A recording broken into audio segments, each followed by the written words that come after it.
Our lives are laid out on a road of bumps, turns, struggles, and more. How do we respond? How do we endure adversity for learning and growth? I'm Aubrey Johnson, and we'll explore these questions and more on the Road to Rediscovery.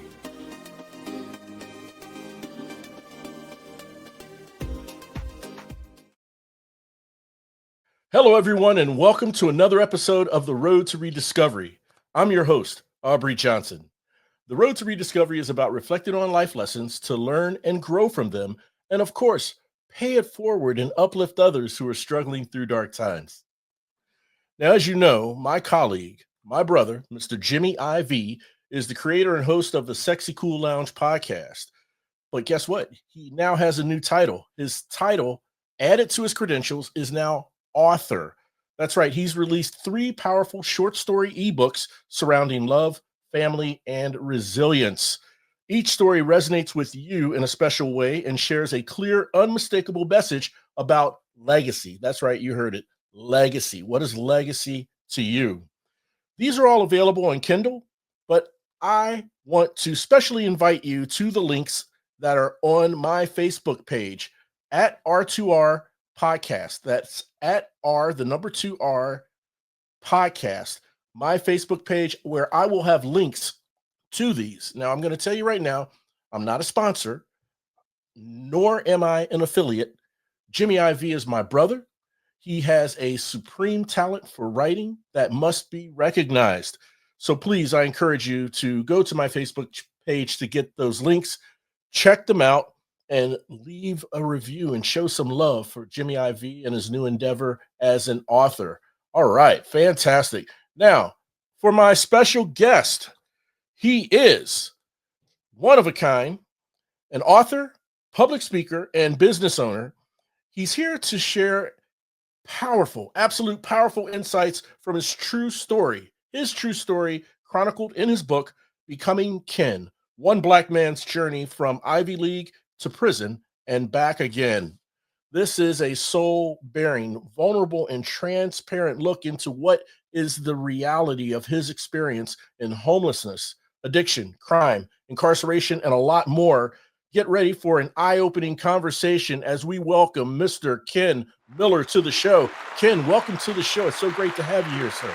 Well, thank you, Aubrey. I'm looking forward to it. It's going to be a fun time. Let's do it. No, it truly is, right? It really is. And so, as with, all other times when you were a guest on previous podcasts, I'm going to ask you if you can give us the Cliff's Notes of your journey, okay? And then we're going to go on a little journey of our own and kind of unpack some of these to share some anecdote and insights that you have for the listeners. Sure. Let's start with a foundation. Let's start where it began. In 1962, my mother was a white teenage runaway from Queens, New York, white Irish girl. And my dad was a pimp and drug dealer in New York. And I am the union of that relationship. And at birth, back in those days, they didn't have a lot of biracial children, especially good Catholic girls from Queens. And so I was put up for adoption at birth. The story is I was adopted by a white couple. They didn't realize that the tan wasn't going away. And so 3 months later, I was put back into the system and I did 6 years of foster homes. After those 6 years, I was adopted by Irene and Sam Miller and moved to upstate New York. And then at age 12, I moved to Alaska. It's important to understand that when I was 6 years old, coming out of the foster care system, I could not read, I could not write, I could not tell time, I could not even tie my shoes. Oh my. And that first summer, my mother taught me how to read, my adoptive mother, Irene, and I fell in love with reading. I was precocious as a child. And by the time I was 17, I was a National Merit Scholar. I was accepted to Harvard, and I went to Dartmouth College and got my degree from that college. While in college, I was introduced to drinking because that's what we do as freshmen. Right. And at least that's what I did. And within 2 months of my first drink, I was a full-blown alcoholic. Oh my. And I am an alcoholic to this day, except I'm not a practicing active alcoholic. I just celebrated 21 years clean and sober. But Congratulations. in between, thank you. In between that, I have a myriad of experiences. Just like you said, I'm a 3-time convicted felon. I've spent years behind bars. I was homeless for 20 years. I've been to 14 treatment centers, and I've done some things and overcome some things to now I own 5 businesses. I am very successful, as you would define success financially, and or I'm successful in my relationships with others. I am a grandfather. I am a mentor. I am a friend. And I am a kind and gentle man. I became Ken Miller. That is absolutely tremendous, Ken. And I couldn't think of a better version of Cliff Notes than what you just articulated there. I mean, you definitely took us on a journey, and we're going to kind of dissect bits Mhm. and pieces of this. Okay, so I guess your gateway was the alcohol during your college years, right? And Yeah. you mentioned 2 months into drinking Mhm. you Mhm. became a full-blown 2 Yeah. months. Yeah. Yeah. Wow. I had my first drink in Yeah. October of 1980, freshman Uh-huh. year. Yeah. And by December, I could not control the amount I drank once I started Yeah. under the influence of a lot of alcohol, beer. I Gotcha. make Gotcha. really bad decisions I for got you. me, my loved ones, and society. Yeah. And I went to my first AA meeting the summer of 81. I was asked by my mother to go to my first meeting. And I'd only been drinking 6, 7 months at that point, but she already knew I had a problem. Yeah. Yeah. So at that point, I mean, is it safe to say, I mean, even, your initial entry into college that Mhm. um you had some sort of support system around you? No, No. no, no. Okay. So Let me picture for the listener what I was like when I went to college. Mhm. It's 1980. My senior year, my father had beat me so bad that the police were called, and I hid out my last 4 months of my high school senior year. Hid out. We hid out of fear. Oh my goodness. We haven't gotten into that, but 5 years later, my dad shot my mom 6 times. That was my father. He was an alcoholic, Right. Right. very violent. And so I was broken when I went to college. I was broken. Yeah. You could say I was sort of a nerd, but I'm just a normal kid. I was very, very intelligent, Yeah. but I was broken and I was very naive. Mhm. So you gotta have picture this. I'm 17 years old when I go off to college, Ivy League. And I had a jean jacket Mhm. that had all the heavy metal bands because I Right. grew up in Anchorage and I grew up around heavy metal music. Yeah. So I had all these heavy metal bands. I had a Jerry curl, which I didn't know had gone out of style like 2 years before in the East Coast because I'm in Yeah. New Hampshire. Okay. Right, right, I had not been around a lot of African Americans or Black people, so they didn't know what to do with me. right. White folks didn't really know what to do with me. I Mm. didn't know if I was a virgin, so I Yeah. didn't know what to do with girls. Right, Like right. I said, I didn't have a driver's license. I was odd man out. So when I started drinking, that allowed me to put some of the masks down. Yeah. That allowed me not to feel the profound fear that I went there with. It Mhm. also allowed me to be comfortable with my capabilities academically because I didn't come from a prep school. I went to a public school in Anchorage, Alaska. Yeah. Now I was smart, but Yeah. I got kids going there who went to Exeter and Phillips and Andover and Miss Porter's school. They're coming from the prep world and they're trained to be able to understand and to do work at an Ivy League level. Yeah, they're And so I groomed for that. struggled. Yeah, so I struggled in the sciences. Yeah, That was yeah. my struggle. And then you add the alcohol and the drugs. That Sure. didn't help either. But I didn't know who I was. Right. I really didn't know who I was. I had no clue. And so And I had a lot of depression. I was very depressed too. Yeah. Because Yeah. I didn't understand. I just didn't understand why I had so much violence as a child. I Mhm. didn't understand why I was treated the way I was treated. And Mhm. I didn't really understand these new groups. I had never seen a prep. So I had a lot of difficulty with preppy kids Yeah. because I thought they had it made.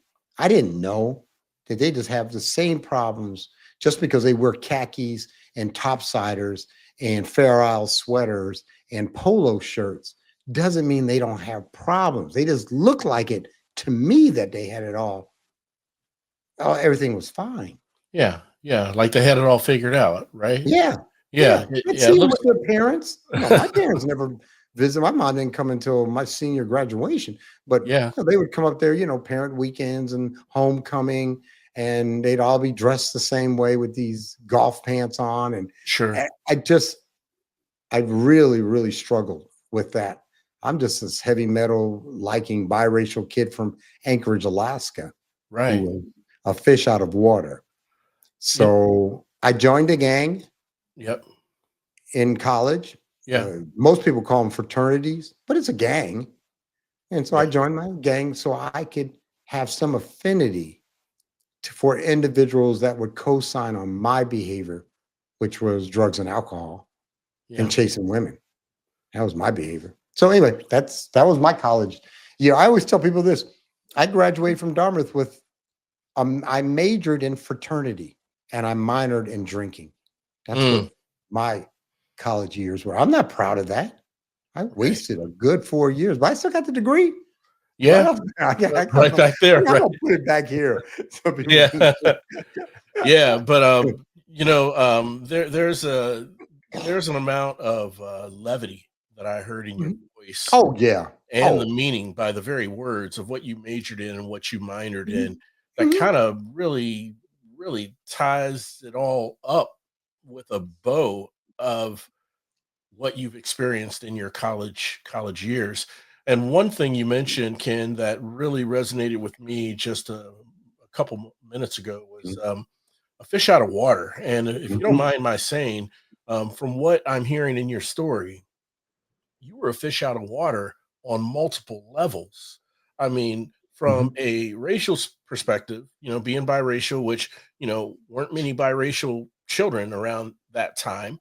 So racially, maybe a Mhm. fish out of water, Mhm. geographically, coming from Anchorage, you know, and I guess from a social economic type of um, uh, demographically, right?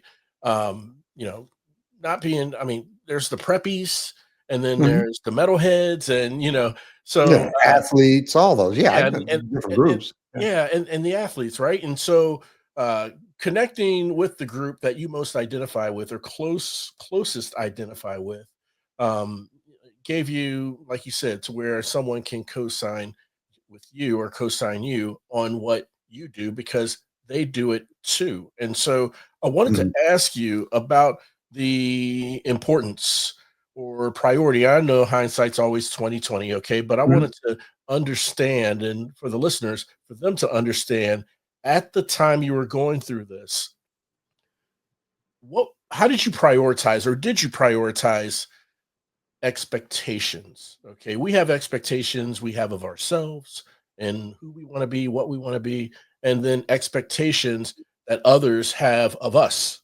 And some of us may kind of lean towards doing everything possible to meet the expectations of others.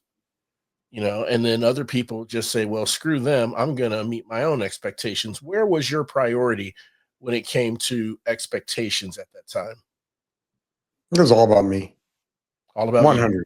Yeah. 100% about me. My mom had expectations.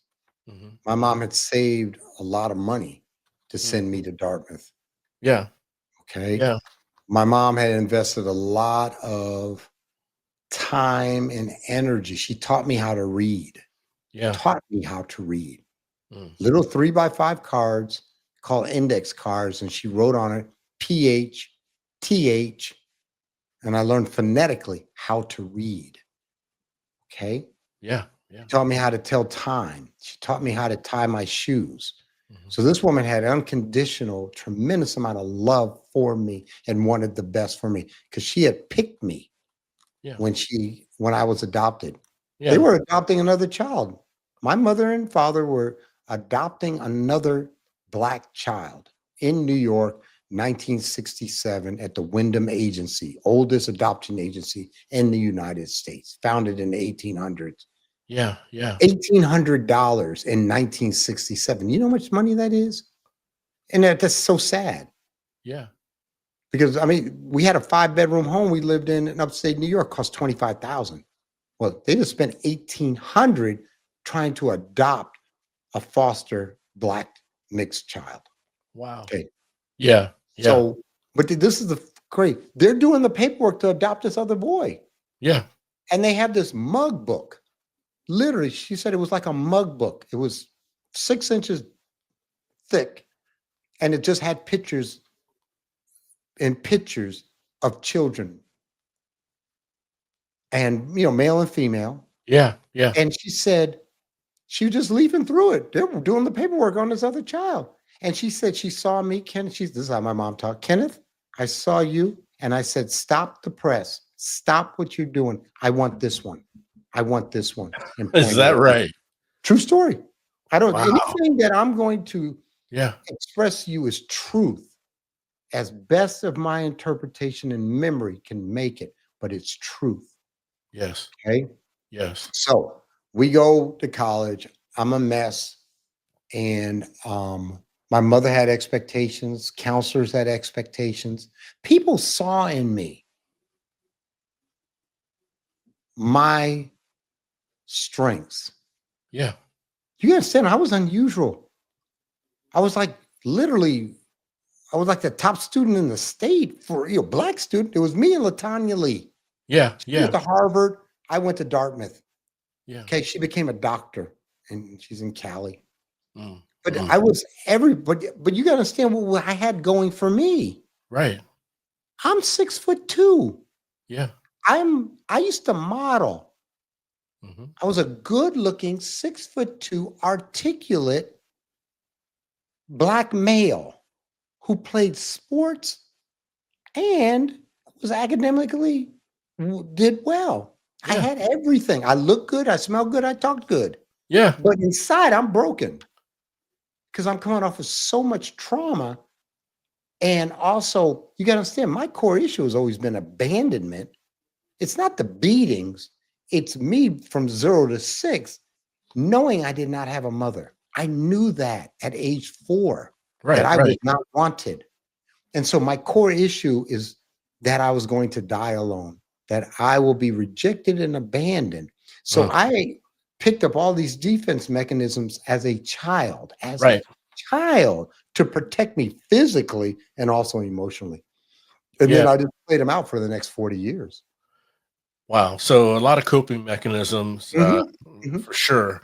And thank you for sharing with me that core root Mhm. cause, right? The Mhm. core, the nucleus of where all this is stemming from, Mhm.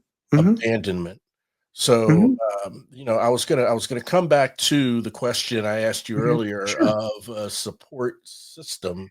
It sounds like to some degree your mother, who picked you, who chose you, and paid and encouraged for you to go to college, and also Mhm. urged you to go to AA. Mhm.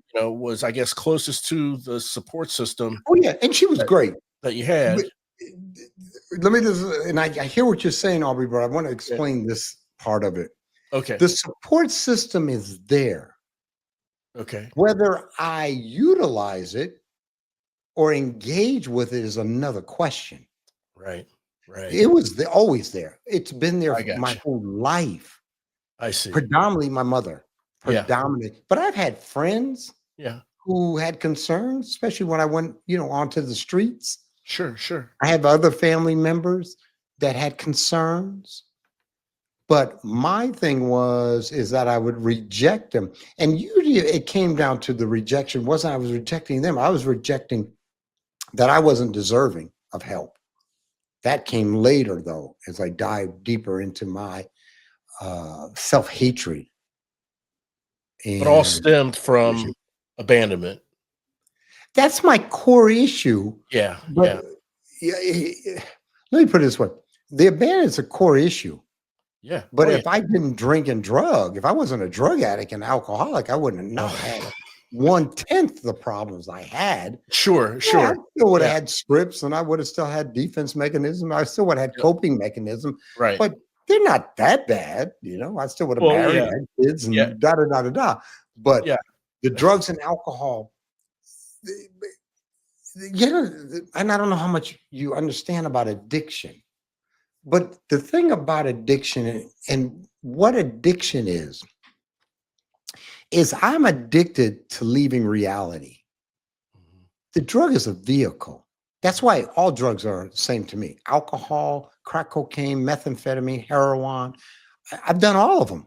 Yeah, I've done any drug. You put a drug. There were times where people say, "Hey, I got some drugs," and I'm like, "Give them to me. I don't care what they are. I don't care." I used to burglarize houses. The yeah, first thing a drug addict burglar does is go to the bathroom because yeah. I'm going to the drugs. That's Medicine what I cabinet. Yeah, want. yeah, yeah. I have shot up, I have crushed, cooked, and shot up stuff. I don't even know to this day what it was. I My have goodness, no clue what it man. was Yeah, because yeah, I'm addicted to leaving reality. yeah. I so hate my sober or sane truth Right. that I have to change my perception of reality by chemical means. Mm, That's a sad place to be. yeah. And then, of course, the drug you can get addicted to that you have to have for physiological reasons because you're going through withdrawals. Oh, sure. Yeah, Mhm. yeah. Yeah, that's Yeah. But incredibly damaging, and Mhm. and that and school us about this, Ken. Okay, Okay. sure. One of the things because I've had friends who were addicts and admitted Mhm. themselves into inpatient rehab, Mhm. and so from what I understand and what I hear, one of the initial steps in the process is a detox, and Sure. they say, well, anyone can do the detox. It's the after effects like withdrawals and the mental capacity and discipline and all the other things that has to follow. That's more of the challenge when it comes to a mind shift, a change in mindset, maybe change those who are around you, maybe change your environment, just all of these different types of things that are more of a struggle after the detox. Detox is just the physiological part of Mhm. removing, and you go through the withdrawals, but then comes the mindset, the discipline, Sure. and then your environment. I mean, is that accurate, or are there some other elements that we may be missing in that No, process? no. What you do is for every addict, every alcoholic, there's a period where the body is cleansing itself because the body goes into a cleansing mode. Yeah. For some drugs, you have to have medical attention while you're doing the detox because the body has to have a specific amount of this drug in the system and it has to be weaned down. Okay, Right. cool. Got Right. that. I've Uh-huh. been in detox 2, 3 times and literally the detox part. Okay. Yeah. I've also OD'd, so I know what that's like. Mhm. Okay. Yeah. But once you get let's say you get to a point where physiologically you're not going to die Mhm. from not having the chemical in your system, or you've gotten down to such a small amount that Yeah. now you can now work on because there's really only three things you got to work on. You got to work on the mental, the Yep. emotional, and the spiritual. Gotcha. And partly you can work on the physical, but a lot of people don't. Yeah. Okay. So Yeah. those are all the things I worked on when I went to prison the last time. I went Understood. into prison. I told myself I had to work on four things: Yeah. physical, intellectual, emotional, and spiritual. And I worked on all of those, and I worked on them well enough that I haven't picked up since in 21 years. But I still had a lot more growth to do, Oh, especially I'm in the sure. emotional area. Physically, no. The best shape I've ever been in my life. Yeah. Yeah. My last month in the penitentiary, period. Mm, Never been stronger. yeah. I competed in powerlifting, did very well. Wonderful. Intellectually, probably 80% of what I'm at now. I've just read in the last, I got out in '07, so in 18 years, I've read a lot more books. I Yeah. just finished my 1000th book last year since 2004. Okay. Man, that's My amazing. record is 160 books in 1 year. Okay. 160 books, 1 year. Yeah. Yeah. I'm in prison. What else am I going to do? Yeah. Yeah. I No, needed to work good on the point. intellectual. Yeah. Very Yeah. good point. Because I haven't Yeah. read, I'll do 30 so I track every book I read. I have it Mhm. in a spreadsheet. I'm going to do about 30 this year. And I read 95% nonfiction. Okay, great. So I got the intellectual. The key, but this is so important, man, so important. You can work on your emotional, your physical, your intellectual to your heart's desire, Right. but you still can't pick up in between. Mm. And this is why I want you to hear this. There are many people who have a drug or alcohol problem that think once I fix the emotions or the memories that were antecedent to my using, then I can use successfully. So if I deal with the Uh-oh. rape when I was 13, if Yeah. I deal with my father leaving the family when I was 8, if Yeah. I deal with being assaulted at age 21, if I Yeah. deal with all those things, then, and I'm good with it and I don't have the emotional baggage of those, then I can drink again. I can drink like a normal person. You Mm. can't. If you're an alcoholic like me, you can't.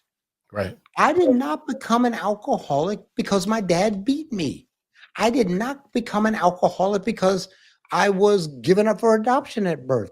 I did not become an alcoholic because I did foster homes for 6 years. Yeah. That's not why I'm an alcoholic. Right. Right. I'm an alcoholic because physiologically, I don't have that switch that turns off any mind altering chemical. Because what happens is after 2 drinks, I say, F it. Yeah. That's exactly what I say. Yep. F it. Yep. Till the wheels fall off. Till the wheels That is fall off. me. And I'm like many other alcoholics and drug addicts. Yeah. But this is, again, many alcoholics and drug addicts think if I fix these things, if I fix this past things, if I fix the marriage, if I fix the finance, if I fix, then I can have a beer on the weekends. If you're an alcoholic like me, you can't. No. You No. just can't because it just triggers. Yeah. And that had to have been um a game-changing point of realization that Yeah, yeah, you encountered. Now, when yeah. did that hit you, Ken? It didn't hit me until this last cleanup Gotcha. because I had worked on fixing things. Sure. Sure. Then again, I To had a lot of yeah. things to fix. Right. I had a lot of shame-based behavior. I had a lot of things where I'd hurt people. Yeah. I've had 3 women try to kill themselves because of me. Oh my I've goodness. tried to kill people on 3 occasions. Yeah. I've had people try to kill me on 3. 3 is like my magic number. 3 occasions. Wow. Man. I've been raped. I was raped by another man. 18 years old, raped by another man. Oh my goodness. Okay. Yeah. Yeah. I pimped 14-year-old girls up and down Seattle. Okay. I've done armed robberies. Yeah. I did a kidnapping. I've gone to kill people, like I said, on 3 occasions. I was not a nice person under the influence or in that life. Right. So I got all this guilt. I have all this shame And I tell you about what, things. yeah. And let me just finish this. So I have all this shame, and until I dealt with that shame and I dealt with the secrets that I carried, I was doomed. You see, I'm talking about it now. I'm a Yeah, you are. black man talking about being raped. I'm a Yeah. black man. I was a male prostitute for 15 years on the streets. I sold myself Yeah. to other men. I had one woman who was going to give me, but it didn't happen. I was like, Yeah. Yeah. could be a gigolo now. Right. And you see, I have levity, like you said. I love that Yeah. that you said that. I laugh at it now. I've taken away the power of you judging me, 100%. and I feel less than. Yeah. I'm cool with Ken Miller. My wife loves me. My grandkids love me. Man, You know how powerful that is, that's bro. incredibly powerful, man. Incredible. I'm well. I am well. Yeah. Yeah. I'm And healed. Go ahead. I'm no, sorry. you are. No, absolutely. No, you are. And thank you for sharing that. That draws a vision to the mind's eye of just the plight that you Oh, have been going through, from assault to rape to pimping, mhm. and being on the other side. Yeah, Okay. prostituting. Yeah. Prostituting, and removing the power from Mhm, others to judge you, from judging mhm, you. I think a big source of that is your amount of transparency, mhm, your amount of realizing that there's power in vulnerability when you tell your story, mhm. and full, and I And don't it want to helps say, others. would you say it's unapologetic? Not apologizing for what you've gone through. And sure, these are things we're not, proud of Right. if we look back, but can you say it's unapologetic because you now have the power to be transparent and share that story? My most profound word is one word, and that is truth. There we go. I There we have go. such a sublime, profound relationship with truth. And until I could speak to truth, I was doomed. I've tried to, here we go again. I've tried to kill myself on 3 occasions. Oh my gosh. Number 3, once again, That's burned. That's 6 burn cigarettes I've marks. burned myself. I have slash marks from razors. Yeah. I have ice pick because I used to jab myself with ice. It's self harm. Yeah. And then my So hard. favorite thing was punching out windows. Punching out windows. Oh man. And so, but again, this is who I was. This is Yeah. the Yeah. the and I use the word profound, but this is the level of my pain, Yeah. my emotional pain. Remember, I wanted to kill myself, not because I wanted to die. Right. I didn't have another solution for the pain to stop. Mm, mm. That's the only That's thing I deep. could think of for the pain Yeah. to stop. I don't want to die, No, but I there's can't no think other of way for the another pain to way stop. Yeah. because I wake up to pain, Yeah. emotional pain, self-hatred, shame. Yeah. I am less than. I am a piece of shit. That's what I would say to myself. And I apologize if that's against your thing, No, but no, no, that's it's the fine. way that's the way I would talk to myself. Yeah. And Yeah. it's I am. I'm cool with guilt. I did my truth. Yeah. Yeah. When I stuck up the 7-Eleven, I stuck up with the gun. I did that. And that individual was afraid. Yeah. Another human being Yes, sparked another fear. human being. Yeah. I mean, the things I did to these, I was pimping 14-year-old girls on the streets. That's who I was. Yeah. Yeah. And I'm taking advantage of them because I have the gift of gab and I can be a nice guy. Yeah. But it And takes that's one all who that, was taken advantage of to take advantage of others. yeah, yeah, If it happens and to you, you can impose on others over I time. could. I mean, I felt it, I would do anything Mhm. for crack. I got you. Anything. I got you. If someone asked me to kill someone Yeah. and I thought I could get away with it, because if I don't get away with it, I can't smoke the crack. If Right. I don't get away with it, Yeah. I'd have done it. I'd have done it. I remember one guy came to the motel. So the street world is like this. You're on the streets, and what you predominantly do is live in motels. You just go Yeah. from one motel to another. And there's a whole substrata of people. You have dealers, you have hustlers, you have runners, you have prostitutes, you have alcoholics who are just alcoholics. But Sure. anyway, you Yeah. have all these different levels, and I could go into that for next hour. But in that world, what you're trying to do, of course, is survive. And Right. what you're trying to do is feed your addiction. Yeah. So I was in the motel room, and a guy comes in, and he looked at me, and he knew me. He Yeah. said, "Ken, you down? Yeah, let's do it." I Yeah. didn't know what it was, Right. but it was what we call a lick. Yeah. And so we did a robbery. There you go. You down for whatever.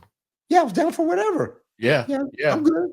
I need my fix. Yeah. I need to leave reality. Yeah. Wow. Okay. Yeah. Yeah. Yeah. And another thing you mentioned earlier, Ken, is that you didn't want to die, Mm-mm. but there was no other way that I you had no could other way. remove the pain. I mean, Right. the drugs and the fix is a temporary, it's a band-aid, Mhm. but you were looking for a permanent way to just remove the pain. Yeah. Yeah. I Yeah. understand. I And then, understand. and I did remove it. Yeah. Yeah. Counseling, Yeah. Yeah. reading, and spiritual. There's Yeah. a spiritual. I haven't even really talked about it, but it's a spiritual aspect. And that's the harder way out when you really think about it. What is? The way out for permanently removing the pain. Yeah. Okay, there's the easy way out, which is the unmentionable in my mind. Yeah. Okay, the harder way is the journey you took to come back. And so I want to ask you this: you discovered a relationship with truth and became intimate with your truth, right? Okay, that's your North Star. So, Right. I want to ask you about a couple things that you can share insight when it comes to gratitude. Okay. And then, if you don't mind, I'd love for us to touch on shame and guilt, forgiveness, and then let's talk about some good stuff that you're doing and affecting the lives of others in a positive Let's way. do it. Right. Let's do it. All right. So I don't want to give away your book. Your book is very open, very transparent. There's some, I don't want to say rawness to it, but there's some, in your face type stuff that is quite frank, and so, and that really, I mean, you got to get straight to that point to draw the image in the mind's eye. So in your book's introduction, Ken, you express gratitude for the Reno police officers who pinned you to the asphalt, right? Among friends, counselors, and sponsors and everything, but you also thanked your enemies. Can you break down for the listeners why you carry gratitude for those who participated in the unfortunate events, as well as the fortunate ones, which is quite obvious why you thank them? I'm the sum total of all my experience, and good, bad, and indifferent. Yes. Those individuals. So one of the things in recovery, rediscovery, rebirth is the ability to forgive. Yes. And what I'm forgiving is you. It's not so much I'm forgiving the act, but I'm forgiving you. My dad shot my mom 6 times. I forgave him before he passed away. We sat down and talked. You did. And I forgave him. But before that, I wanted to kill him. Oh, I'm sure. Yeah. Yeah. I mean, I'm very close to my mom. I mean, it was the closest. I love my mom. So, but I've had other people. I've had my jaw broken twice, my eye orbital broken, my nose broken. I've been put into the hospital. I put people in the hospital. That's the streets. Okay. Yeah. Cool. They were just as broken as I was. Okay. Sure. Yeah. And we're all children of God. We certainly are. We're just one speck of 8 billion. And again, once you start understanding truth, at least for me, how I began to understand truth. First of all, there's two different truths. There's truth with a capital T and there's truth with a small t. Right. Capital means it's proper. It's God's truth. Yeah. And then there's man's truth or my truth. I can be on the 19th floor of a building, turn to the people behind me and say, hey, check this out. I just took 4 hits of acid and I can fly. Watch. And there's a thing called gravity because that's God's truth. Right. That's God's truth. And I can't fly. Yeah. Proves otherwise. Yeah. So one of my things is I do, and I have spent a lot of time trying to identify what is God's truth. Yeah. And God's truth is that we're all his children. And God's truth is we're just a small microcosm. And God's truth is that people are hurting and people are damaged and they will do things. If I can't forgive them, how can I forgive myself? Because I'm a child of God. And I had to forgive myself because I did some horrible things. Okay. Yeah. Yeah. No. And thank you for that, because Mhm. that is that's a true segue into my next question. And so I want to know from you, Ken.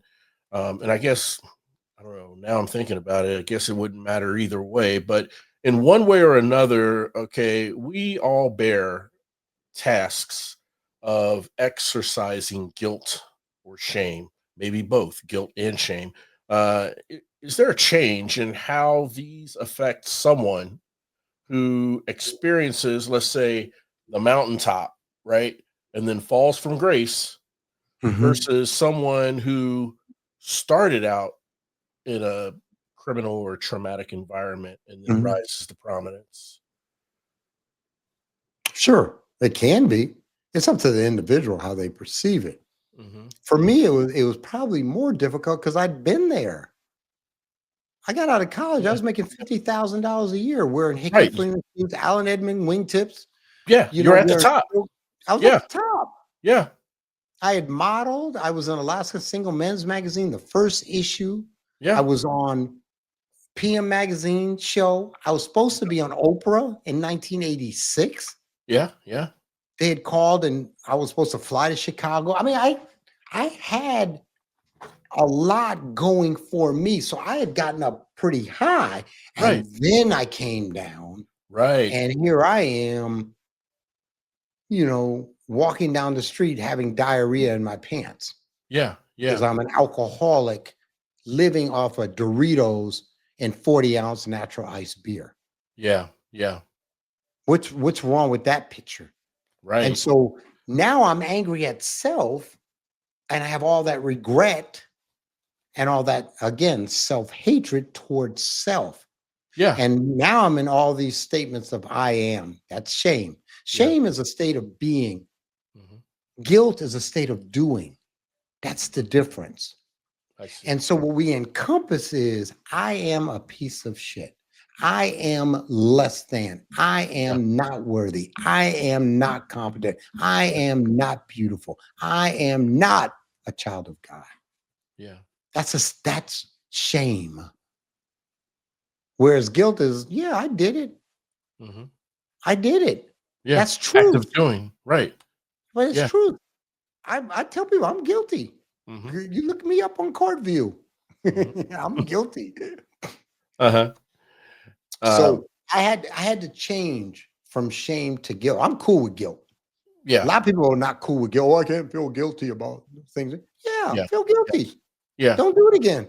Yeah. I'm Yeah. guilty and I don't do it anymore. Ken, there's a sense of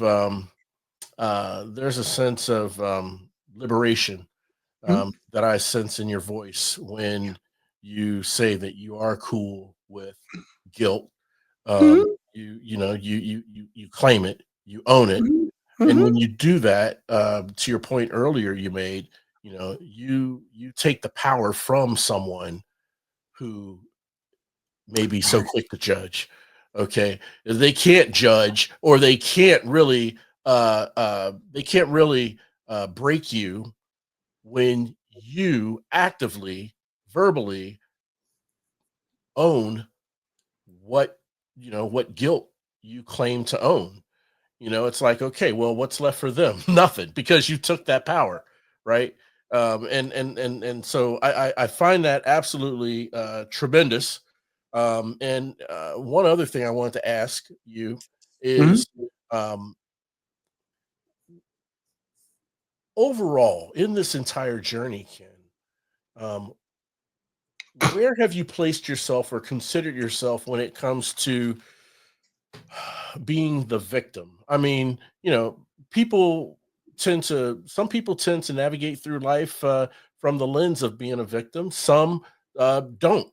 Some say, "Look, I'm not letting this define me, who I am. Sure, it happened to me. I'm going to acknowledge that, but I'm going to move on from there." And some people shift. Some people go from navigating through life as being the victim in that lens, and then realizes that maybe it doesn't serve them, and so changing that mind shift, okay, that changing that view, that perspective, Mhm. maybe it causes them no longer to think that way. Where has the thought of being the victim or the role of the victim um uh play in your life in this journey So, overall?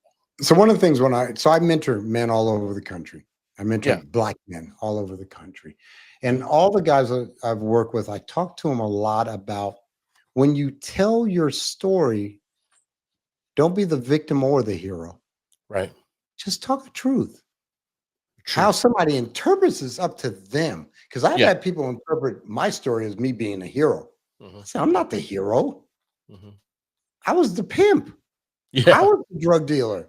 Yeah. I'm not a Yeah. hero in my story. Hmm. The heroes are the women that survived me or survived, or the victims that survived my interactions with them. Yeah. If you want to make a hero, Mm. the heroes are the cops that arrested me. The heroes are the judges that locked me up. The best thing that ever happened to me is when I went to prison. Mhm. 100%. Yeah. The best thing that ever happened to me is my last prison term. Gave me 3 years to work on Ken. So I was well enough to go into the civilian world Yeah. and not create too much more damage. Yeah. Okay. Yeah. So, Yeah. and then the other thing about this is real important. I take away victimhood because I need to accept responsibility for my part in the action, especially as an adult. Right. Exactly. Because I thought I was a victim of my mother. I wasn't a victim. She did the best thing that she could. She's a 17-year-old white Irish girl in 1962. Yeah. She can't go around with a mixed child. Right. I mean, Right. she really can't. I mean, you could say, well, she could have. No, it wasn't happening back then. She Yeah. did not abort me. No. No. She's Catholic. Yeah. I am so honored. When I met and sat down with her, I thanked her. I thanked her. Mm. Yes. And Yeah. especially then I got to hear the rest of the story. She thought I was adopted by the white couple because she met the couple Yeah. because she wanted me to grow up Catholic. That was her thing. Yeah. Yeah. Okay. So I mean, this is a lot to my story, as you can tell. But the thing is that I wasn't a victim. Once I got the rest of the story, I even understand why my dad shot my mom. Mm. I Wow. understand his pain. Yeah. Yeah. Yeah. I understand his pain. And Yeah. I understand why he was so angry at me growing up. Why? Because he had this beautiful woman all to himself. Yeah. And he already had 2 kids from another marriage. My mom never had biological kids. Right. Right. And so this is his, second marriage, her second marriage, and she wanted to adopt a child. And now he had to share that love Right. with me. And he's an alcoholic, and he's a self-pitying alcoholic, which is a Sure. terrible type to be. So but anyway, I understand. Doesn't mean I say it was all right what he did. No, but I Yeah. understand his pain. And what a Yeah. beautiful, because again, I went and sought truth. Yes. But again, being Yes. the victim means that fate, I'm a big one on this, having agency in your life. 100. I 100. write, Yes. I have a pad That's the every key. day. I write a list of what I'm Mhm. going to do that day. Mhm. But at the top, I put the day, I put Mhm. what time I start. I usually start at about 5 to 6 in the morning. I'm in the office. And then Yeah. I put a list of the things I'm going to do that morning. Yeah. Yeah. Above that, I put one sentence. Mhm. I am responsible. That's all I put on there. Yeah. There's 100 memes I could give you. There's 100 things we've talked about. But all I put on there is I am responsible. So when I look over there and I think it's the wife, I think it's the client, I think it's one of my staff members. Yeah. No, I am responsible for how I interpret it, how I feel, and how I act.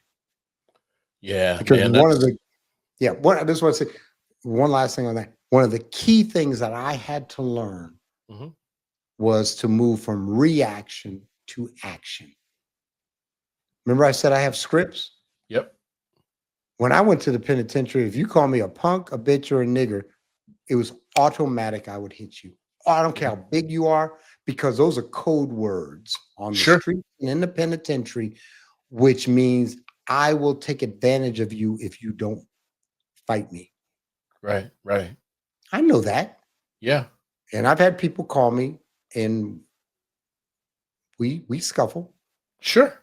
But then I get out of prison and my 18-year-old nephew calls me. Were you somebody's little B in the penitentiary? Oh my gosh. And he's the first one I've never hit. I'm Yeah. in shock. Now I got 3 years clean and sober. Yeah. And that, But I can see the I'm shock. I can see upset. why you would be. So Yeah. I call up, he's my half brother, my Yeah. brother from my dad. Yeah. I said, Mike Jr. said XYZ. He said, Yep. put him on the phone. There you go. I gave my phone to my nephew. Yep. He came back, Unc, my bad. My bad. I apologize. Because my brother told him, because he knows, but Yeah. my nephew didn't grow up in that environment. No, he didn't. No. So anyway, it's just, again, there's so much that we have to, and I don't want to cut it short, but I want to say this because this is the important part. Yeah. I am well, Aubrey. I am well today. And what does that mean? That means that I am capable or competent to life. I've had two mothers and a wife die Mhm. since I've gotten out of prison, Yeah. since 2010. Yeah. Okay. I've walked through that with grace and honor. Mm. Okay. I have dealt with financial, I've dealt with physical, but I've dealt with it. I'm competent to life. Yeah. I don't work on me. I don't read self-help books. I'll do a podcast here and there. I'll listen to one, but I have different things I'm listening to. I'm listening about AI and listening to, different things. Yeah. Yeah. But I'm not working on me. I am cool with Ken. And the other way I know that is because people do not reflect back to me that they have friction. Right. Okay. Yeah. Yeah. So therefore, and this is the important part, Mm-hmm. I can give out. I can mentor Oh, Black men all over this country. 100%. Yeah. Yeah. I can have a Black men's book study Yeah. for free, mentor for free, Yeah. speak around the country for free, because I'm not spending all my time trying to be great. I'm Right. writing a book called I'm Good with Good. Yeah. I don't need to be great. I don't have the capacity to be great at anything. Yeah. I choose not to be. I just Yeah. want to be good and take that capacity, because I could be great at some things. Mm-hmm. I'd rather take those hours and give them to my family. Mm. I'd rather take them and give them to my mentees, give Yeah. them to my sponsees, Yeah. give them to society at large. Yeah. I'd rather take that. I just want to make sure I got that. No, Ken, I am so glad you got that in because Mhm. that's a deep, rich, profound statement that you just said that is is a true testament to your character. It's a true testament to who you are. In this conversation, Ken, you Mhm. have demonstrated and given an example of several virtues. And just from this last question that I asked you, I picked up on humility. Okay, you're not trying to be the hero. Oh, I love it. Okay, and that's the example. That's the insight I wanted you to share with the listeners. Okay, humility. Another piece that and another virtue that I picked up from you in explaining this is empathy. Okay. You Mhm. put yourself in your mother's shoes back in 1962 Mhm. and basically Mhm. placed yourself in the reality of that time to in order to understand why she couldn't keep you, you know, and fast forward some years, you got to sit with her and talk with her and thank Mhm. her, you Mhm. know. So humility, empathy, Mhm. those are tremendous virtues on top of all the other ones that you've demonstrated this evening. And you said, I am good with good as I guess your next book. Well, No, my next book is on respect. respect. Yeah, and Okay. disrespect, but it's on respect. Gotcha. Gotcha. More people, you got to understand, not you, but I want the listeners to understand this. You read the newspaper and you think that people kill or men kill other men because of money, drugs, or sex. It's not that, it's disrespect. Mhm. That's You've right. disrespected my drugs. You've disrespected my woman. You've disrespected my money, and you've disrespected me because respect is one. It's one thing. I'll define it for you. Yeah. It is acknowledgement of a person's position or stature within a community. Right. So when I respect my grandmother, or in the Native community, my wife's Alaska Native, they have tremendous respect for elders Yes. because they acknowledge their position within the community. In the Yes. Black vernacular, we have this great respect for our Black grandmothers. We sure do. They're the You know, matriarch. they're Yeah. the matriarch Right. Right. because we acknowledge their position within the community of the family, the church, and the Black community. Because Yes. unfortunately, Black men many times are not there. Just the facts, ma'am. Okay, Yeah. Yeah. Yeah. we That's can a go on hard that truth, one for but it is the a truth. little while. But so that's my next book is on respect and disrespect, Okay.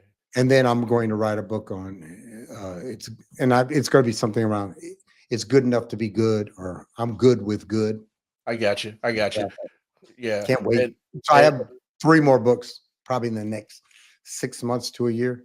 well, Ken, that's very exciting, man. And one of the things that you said earlier, it was a simple sentence, Mhm. and as soon as you said it, I thought, you know what, that could be a book title. That could be a book title. And here's what you said.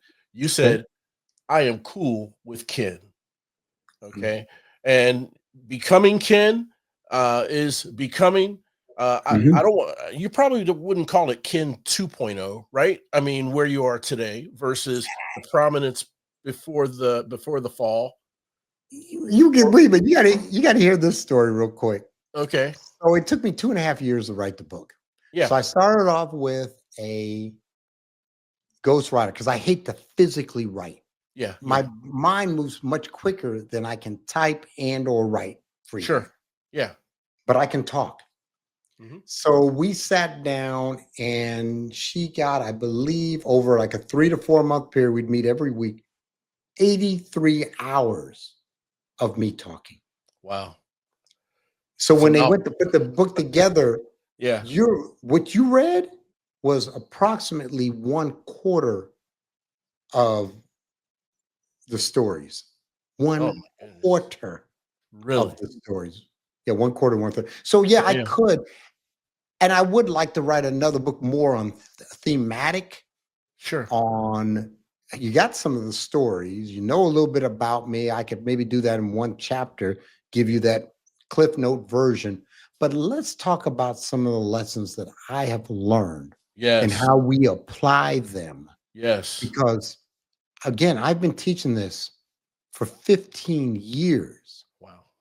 on how to be resilient, Yeah. how to overcome problems, Yep. how to, and one of my biggest things I've been working on the last year or two is how to change the emotions around past memories.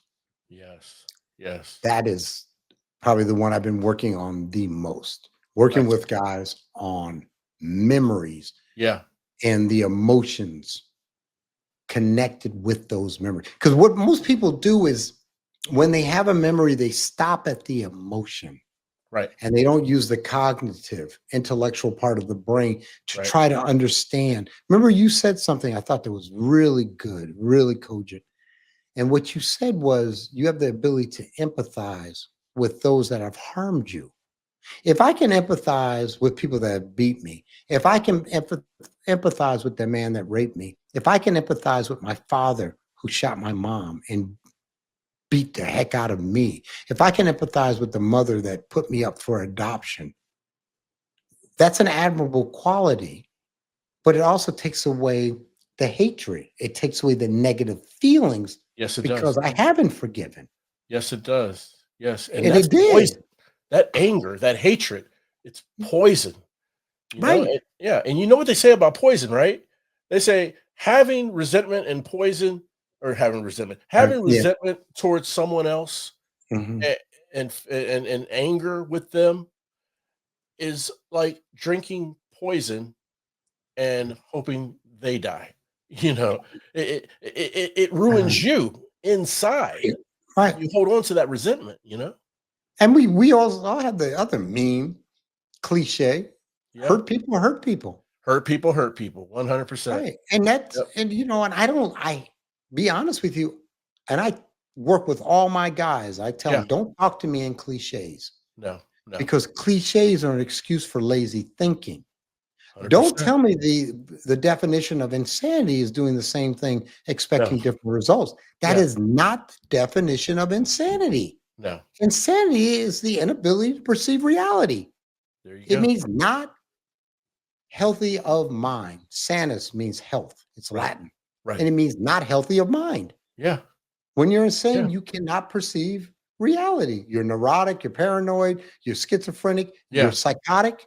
yeah, You're perceiving things that are not there. yeah, yeah. And we just have different terms for those. That's Right. insanity. Yeah, Okay. That's not doing the same thing, expecting different results. That's a right. cliche. That's a So anyway, I'm big on thinking. That's yeah. No, and encourage the men that you work with, right? The men of yes, of color, course. encourage those men to put effort and strength and energy into thinking and not resort to lazy ways of Because thinking. Yeah, in the end, that's all you got. that's all you got. Because you can't call up your dad to ask for what I do next. You can't get a hold of your wife. You have to have the ability. Many people have difficulty thinking deeply, Yeah, and it's getting worse because we're doing 30-second TikTok. We're doing Facebook Shorts, Facebook yeah. Reels. And I'm not, and that's one of the reasons I love Attention your spans, brother. show and what you're doing, Aubrey. We've been on an hour and 10. I can Yeah. go for another 20 minutes, half hour. It doesn't matter to me. You can cut it Right. all you Yeah. want. Yeah. But at least we're going in. People are hearing stuff that I haven't seen anybody else talk like me. I'll be honest with Yeah. you. I'm Right. sure there are. I'm not saying I am Right. unique, Right. Yeah. but Yeah. I Yeah. have a gift Yeah. that I can express truth. And it's truth. Why Yeah. would I say this stuff? I don't. It doesn't make me look any better to anyone. There are people, and I have had people reflect back. I appreciate that you pimp teenage girls. I respect that. I understand that. But that's my truth. That's your truth. That's my Yeah. truth. Yeah. And I'm not proud of it. At one point, I was proud of it. Yeah. On the streets. That was impressive. Right. Because what it said is you had this gift of gab and the ability to talk these immature young women or girls into doing something to pay for your addiction. Yeah. Yeah. And other guys were jealous and envious of me and tried, to take sure. Whatever. But that's their world. But I'm not proud of that. No. Anyway, I'm not proud of any of my criminal behavior. Believe me. Let's talk about that real quick. One last thing. What's the greatest sin, Aubrey? The greatest sin? Yeah, the penultimate sin is the sin of blasphemy?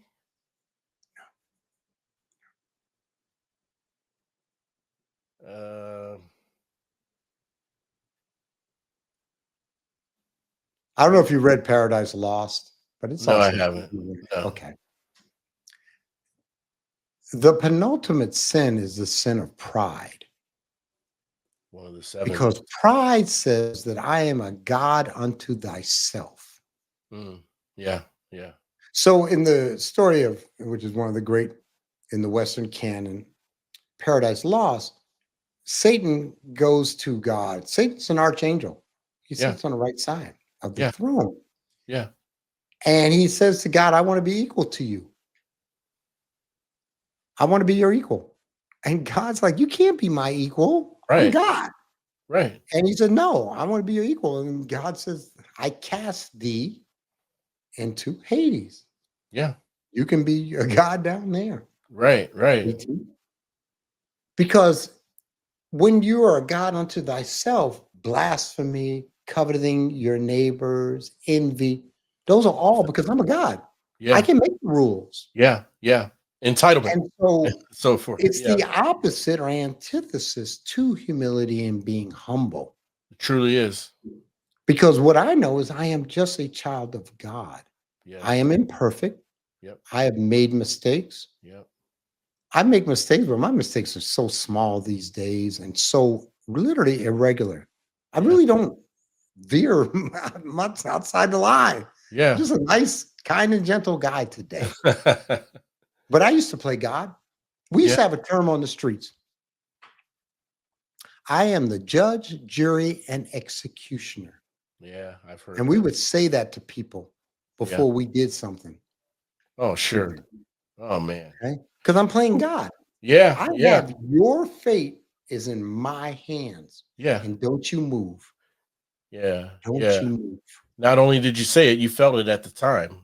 I did it. Yeah. It and then I was in that position too. I was I'd done something. I'll just give you the quick one.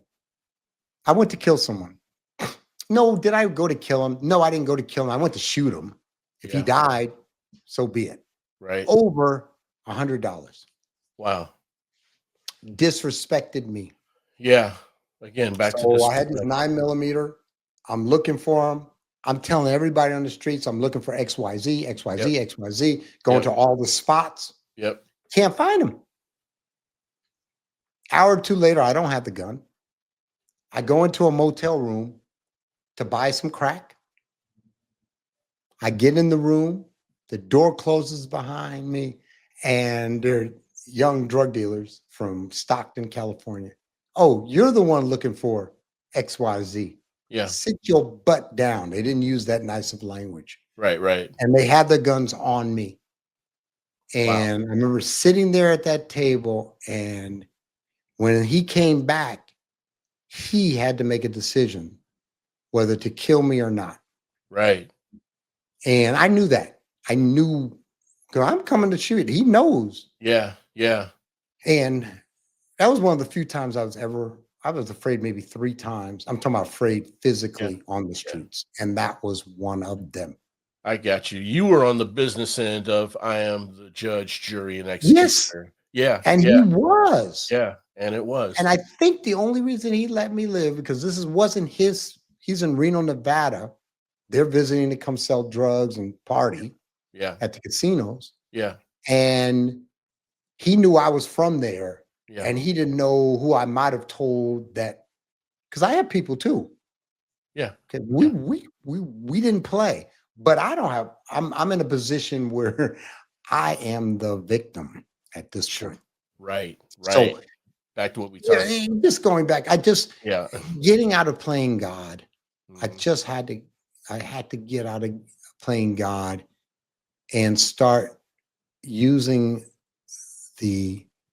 You talk about one of the positive things, which is grace. And there's grace in the spiritual and the God sense, but grace in the human sense for me is Right. tolerance. That's Yes. all it is. It's tolerance. Yes. It's space.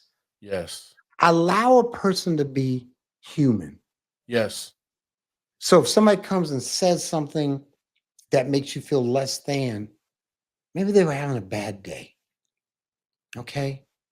Just give them the space Yeah. because somebody took 6 rocks of crack cocaine from me, stole. I went to kill that person. Yeah.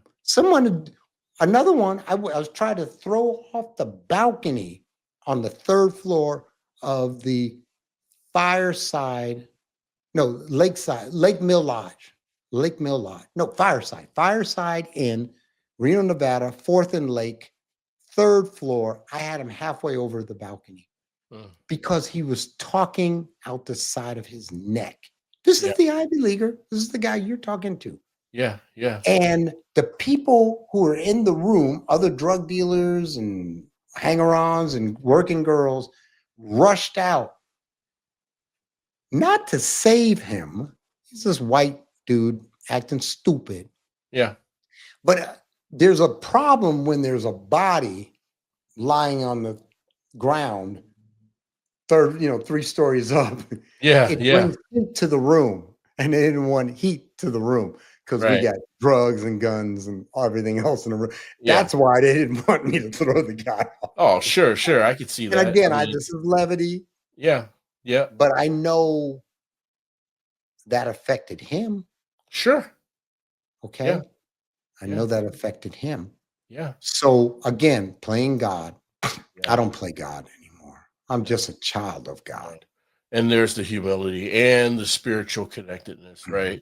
Yeah, that's truly, truly deep, Ken. So how can the listeners connect with you, learn more about your great work, and pick up a copy of this book, Becoming Ken? So if you want to connect with me, anyone who wants to connect with me, just go to my LinkedIn. Ken Miller 84 is my handle on LinkedIn. I'm on Facebook, Ken Miller 84, Ken Miller, Alaska. You could probably look up. If you would like my book, it's Becoming Ken. It's on Amazon, Audible, and Kindle.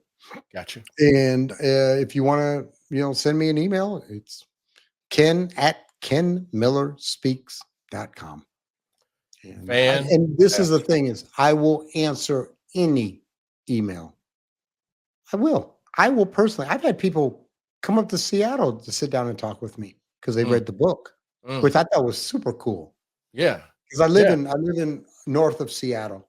So if you want to come up, I'll buy lunch and talk about it. I'm cool. Yeah, take a trip up to the Pacific Northwest. Yeah, beautiful up here. Yeah, get some coffee and some rain, salmon, and have a nice dinner and talk about the book.